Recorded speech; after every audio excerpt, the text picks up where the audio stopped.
vierten Teil hat uns beschäftigt, dass das heute von Gott nicht heisst, jetzt bist du genau am richtigen Moment, genau am richtigen Ort gewesen.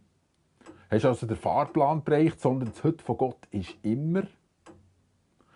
Und dann haben wir in diesem Zusammenhang gesehen, dass man manchmal auch die Uhren machen muss, zu verschwinden, wenn sie anfangen, einem dominieren. Und dass dann plötzlich viel mehr Präsenz von Gott möglich ist, dort, wo wir nicht mehr dirigiert werden von menschlichen Sekunden. Wir haben hier in der Kirchenuhr in Wattenwil, in der Turmuhr, ein Sekundenpendel, der hat genau eine Sekunde für hin und her zu gehen. Und plötzlich werden die Sekunden für uns zum Maßstab aller Dinge. Und das darf nicht geschehen. Zwei begegnen sich und ihr findet vielleicht heraus, was mit diesen beiden nicht stimmt. Der eine sagt, oh, gestern, das war fantastisch.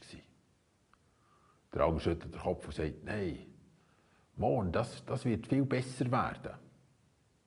Und dieser wieder, weisst, was war, das habe ich für immer, das kann mir niemand mehr wegnehmen.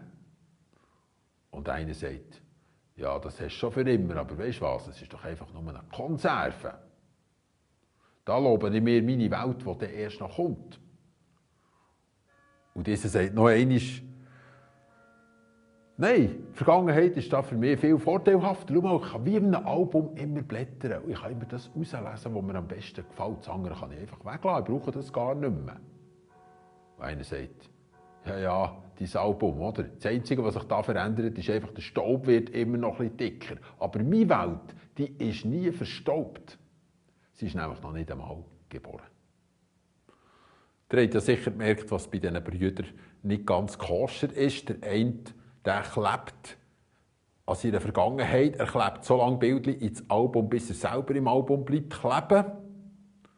Eben, er hat seine Uhr ein paar Jahre oder ein paar Tage oder Monate zurückgestellt und lebt immer ein bisschen rückwärts gerichtet. Der andere, der klebt nicht, der schwebt irgendwo in der Zukunft, die noch gar nicht angefangen hat. Darum kann ich mir die Gegenwart gar nicht viel anhaben. Und für beide gilt, Gott kann nicht zu ihnen reden. Er muss schweigen. Er hat sich nämlich beschränkt, Gott hat sich eingeschränkt und hat gesagt, ich rede nur dort, wo ein Herz im Heute ankommt. Heute, wo du meine Stimme hörst, solltest du dein Herz nicht verstocken, sondern solltest mir zulassen.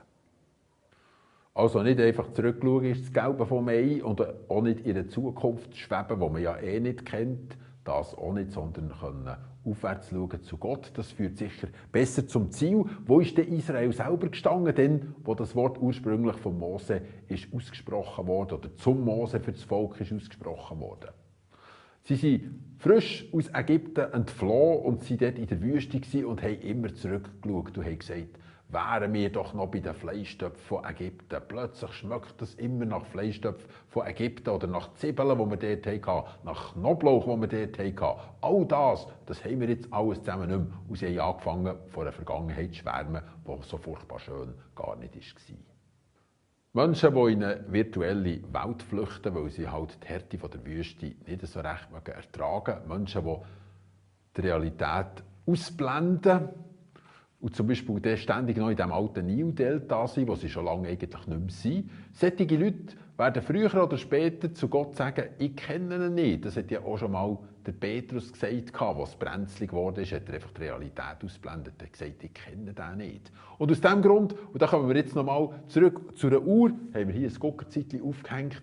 Und ihr wisst ja, es erinnert einem immer daran, dass jetzt wieder eine Stunde vorbeigegangen ist. Aber eigentlich könnte ein Guckerzeitchen etwas anderes machen. Es könnte nämlich anstatt der Gucker ein Gügel drinnen sein. Und dann würde es einfach am Morgen immer mal krähen, dass wir wissen, wir sollten der Zeit nicht aus dem Weg gehen, wir sollten heute in die Augen schauen. Und wir sollten nicht Jesus verleugnen, wie es der Petrus gemacht hat, sondern wir sollten standhalten und sagen, ja, ich verlasse mich auf ihn, ich vertraue auf ihn, auch wenn es zwischen ihnen ein bisschen heiß ist. Zusammenfassend über die 5 Aspekte zum Thema, wir sollen unser Herz nicht verschließen. Heute, wenn Gott zu uns redet, können wir sagen, wenn wir unser Herz auftun, dann wird die Zeit, die sonst einfach verrinnt wie Sang, plötzlich zu Silber, wird zu Ewigkeit, bekommt eine unglaubliche Qualität, eine unglaubliche Dichte. Wir wollen sie nicht mehr missen. Und dann haben wir aber auch gesehen, genau diese Gegenwart, das Jetzt und das Heute von Gott, das ist auch der Ausgangspunkt für alles Weitere, was kommt. Niemand anderes hat so sehr in der Präsenz von Gott gelebt und nachher die Zukunft mitbestimmt, wie der Bruder Klaus an seinem stillen Ort. Und dabei hat man dann nicht immer so viel Zeit. Der Paulus hat nur einen Kanister lang Zeit gehabt für das Predigen in Athen. Und doch ist aus dieser Predigt nachher sogar ein erster Bischof geboren. Also es ist nicht die Länge, sondern es ist die Qualität der Zeit. Wir haben ja auch gesehen, man kann tatsächlich mit dem Zeiger in Konflikt kommen. Und auch dort ist es gut, wenn es zeitfreie Zonen gibt. Die Kirchengemeinschaft der Christen sollte eigentlich eine zeitfreie Zone sein. Sonst gibt es ja schon 24 Zeitzonen.